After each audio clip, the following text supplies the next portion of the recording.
For tonight, Sarah Palin's version of Paul Revere's famous midnight ride. Now, we didn't cover her initial comments about this because we didn't want to seem to be nitpicking. She made an off-the-cuff statement and made a mistake, and we just thought, okay, let's leave it at that. But asked about it yesterday on television, Palin not only isn't backing down, not admitting she got it wrong, made a mistake, instead she's doubling down, rewriting history. This all started when Palin's bus tour stopped last week in Boston for a swing by the Freedom Trail. Now later at a bakery, Palin shared her take on Revere's historic ride with a local television reporter. What do you want to take away from your visit? We saw where Paul Revere hung out as a teenager, which was something new to learn. And, you know, he who warned the British that they weren't going to be taking away our arms by reading those bills and making sure as he's riding his horse through town to send those warning shots and bells that we were going to be secure and we were going to be free and we were going to be armed. Well, fair to say, her recounting of that historic moment didn't really ring a lot of bells for a lot of people, but it did raise a lot of eyebrows at Palin's understanding of the event. That included Chris Wallace of Fox News Sunday. But when he asked her about it yesterday, Palin, well, dug in her heels. Watch. You realize that you messed up about Paul Revere, don't you?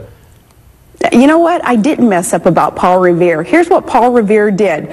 He warned the Americans that the British were coming, and they were going to try to take our arms, so we got to make sure that we were protecting ourselves and shoring up all of our ammunitions and our firearms so that they couldn't take it. But remember that the British had already been there, many soldiers, for 7 years in that area, and part of Paul Revere's ride, and it wasn't just one ride, he was a courier, he was a messenger, part of his ride was to warn the British that were already there that, hey, you're not going to succeed, you're not going to take American arms. You are not going to beat our own well-armed persons, individual private militia that we have. He did warn the British. And in a shout-out, gotcha type of question that was asked of me, I answered candidly, and I know my American history.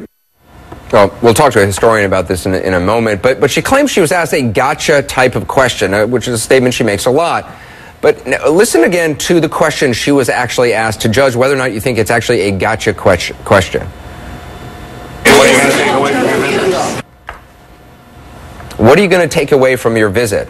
That's what the local television reporter asked. What are you going to take away from your visit? It's a pretty open-ended question. Now, Palin could have said, for example, a deep appreciation of the city's historic past, or maybe renewed respect for the courage of Paul Revere. No one asked her for details about this historic ride. It wasn't a trick question. It's not the first time, though, that Palin has used the gotcha defense. Remember, during the 2008 presidential campaign, when Palin said Alaska's proximity to Russia was part of her foreign policy experience, and Katie Couric asked her to elaborate. Have you ever been involved with any negotiations, for example, with the Russians? We have trade missions back and forth. We do. It's very important when you consider even national security issues with Russia as Putin rears his head and comes into the airspace of the United States of America. Where do they go? It's Alaska. It's just right over the border. Now, in her book, Going Rogue, Palin wrote this about Couric's line of questioning.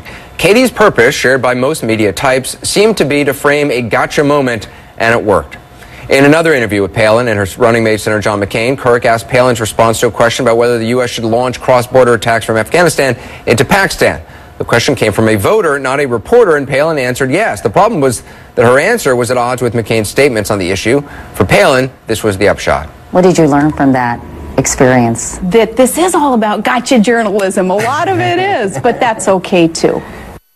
Well, there was also this moment when ABC's Charlie Gibson asked Vice Presidential candidate Palin her opinion of the Bush Doctrine.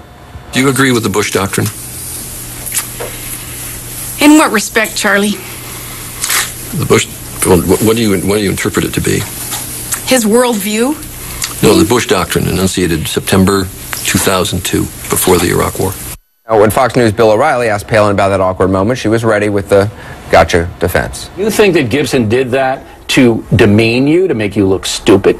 Those are the gotcha techniques that some in what some people call mainstream, others call now the lamestream media, want to participate in a tactic like that. But he's it was not just like a gotcha. that. Gibson's not like that. Had he explained a little bit more the context of the question that he was asking, probably could have answered it.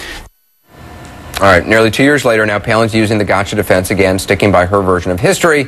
Meantime, according to reports, Palin supporters apparently tried to revise the Wikipedia entry for Paul Revere over the weekend by adding a line that supported Palin's remarks. The revision was later removed.